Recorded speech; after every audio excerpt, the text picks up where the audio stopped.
Every time I'm doing a hotel video thinking this is the last for the year, there's a new update on a hotel credit card, and here we are once more. This time we're looking at the Marriott Bonvoy Boundless from Chase, so it's time to put it to the test next to the other hotel credit cards by Chase. Hi guys, and welcome to the channel. If this is your first time to the channel, we're talking about credit cards, points, finances, and travel. If this is something that interests you, please like this video, subscribe. If you have any questions or comments, leave them down below. I will get back to you as soon as I can. It hasn't been so long that we did the IHG credit card.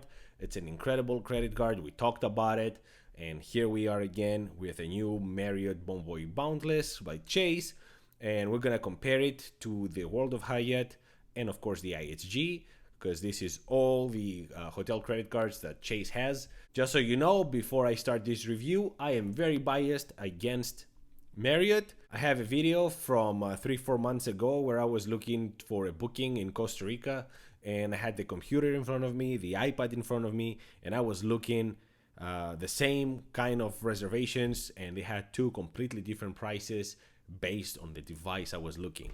I thought that was very sneaky. I don't like it. I think it's a bad business practice, and that turned me off with Marriott, period. On top of that, there's a big discrepancy between the points value and the cash value when you're trying to book. So that is also something for you to keep in mind when you see the points value that I have from Marriott. This is personal experience. I know many of you might say you get more, and maybe that's true, but I haven't been able to get anything close to what you guys find. So maybe it's because I'm traveling internationally, maybe I'm traveling the wrong times, but I haven't been able to use Marriott points ever. Without any further ado, let's jump to the presentation and come back to wrap it up. So looking at the World of Hyatt, nothing has changed since the last time. The points evaluation is probably the strongest part on this credit card and the Hyatt chain in general. We're looking at 1.8 cents per point. This is the highest straightforward reservation you can ever have with points. The sign-up bonus is 30,000 after spending 3,000 in 3 months, 2x on everything up to another 30,000 points for the first year. We're looking at a 1-year anniversary night up to a category 4. That's typically around $200. The membership status is the Discoverist, which is low, but as I mentioned in previous videos, depending on where you use it, it can be nothing, it can be a lot.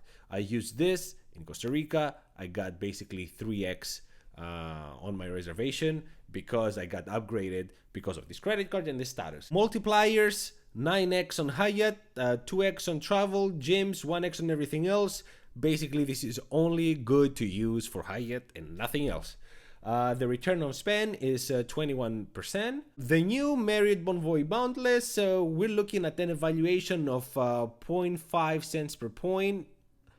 I would say that's a little generous based on my experience, but I'm keeping it there. I also have it orange because I know some of you think this is low, so keep that in mind.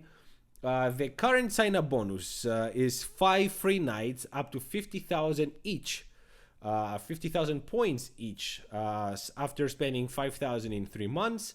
1 anniversary night up to 35,000 points. The membership is Silver Elite, and this is the lowest they offer. On multipliers, we're looking at 17x on Marriott, 3x on groceries, gas, restaurants, up to $6,000 a year, and then 2x on everything else. The return on spend is at 26%, and then we're looking at the IHG. It has the same points value as the Marriott, 0.5 cents per point. The current offer is 140,000 points after spending 3,000 in 3 months. $100 TSA global entry pre. This is the only card out of the 3 that has it. 1 anniversary night up to 40,000 points. 4th night free when booked with points. So this potentially can be a game changer for the evaluations you see. And just so you know, I'm not calculating this to the return on spend because I don't have a standard number. I always do that in all the credit card presentations. If I don't have a hard number that I can base my math off of, I'm not doing it. So keep that in mind. The membership is Platinum Elite, which is high. The multipliers 26x on IHG, 5x on gas, travel, restaurants, 3x on everything else.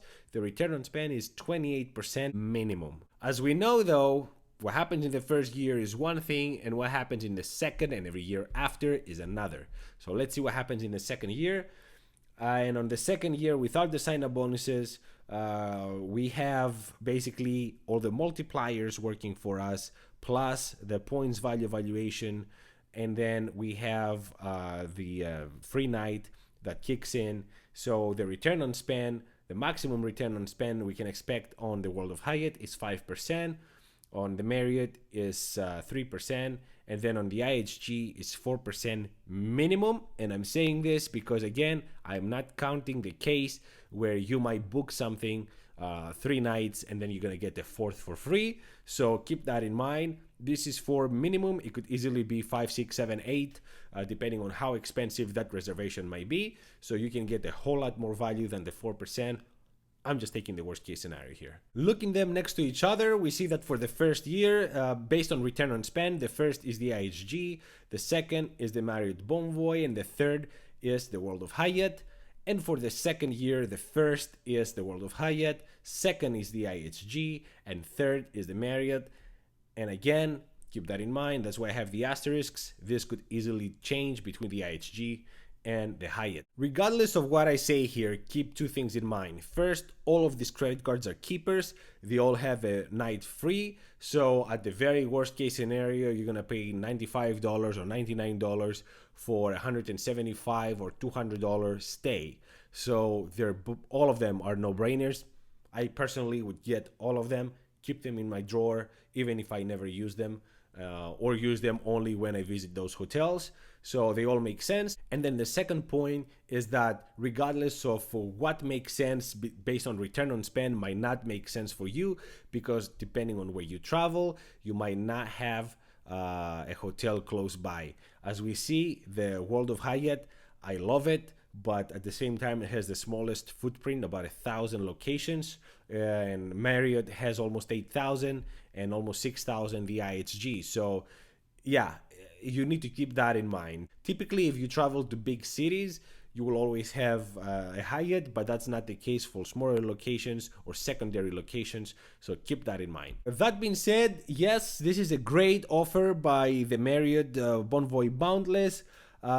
It's a no-brainer for sure, especially for the first year. I would say every year, but it doesn't change much in the grand scheme of things. It was a no-brainer before. It just has a better sign-up bonus. They did upgrade the multipliers, but as we see, because the evaluations in all of these hotels and everything really, even the airline points have dropped so much because of the inflation lately, the general evaluation has dropped. So keep that in mind. That's why I always try to give you the worst case scenarios. What I show you here is really the worst case scenario. If you're a traveler, you should be a traveler if you have this kind of credit cards. So yeah, that's all for today. Let me know what you guys think. How do you like this new Marriott credit card? If you're planning to get it, if you have any of these credit cards, which one you like the best? Thank you so much for watching. Until the next one, ciao.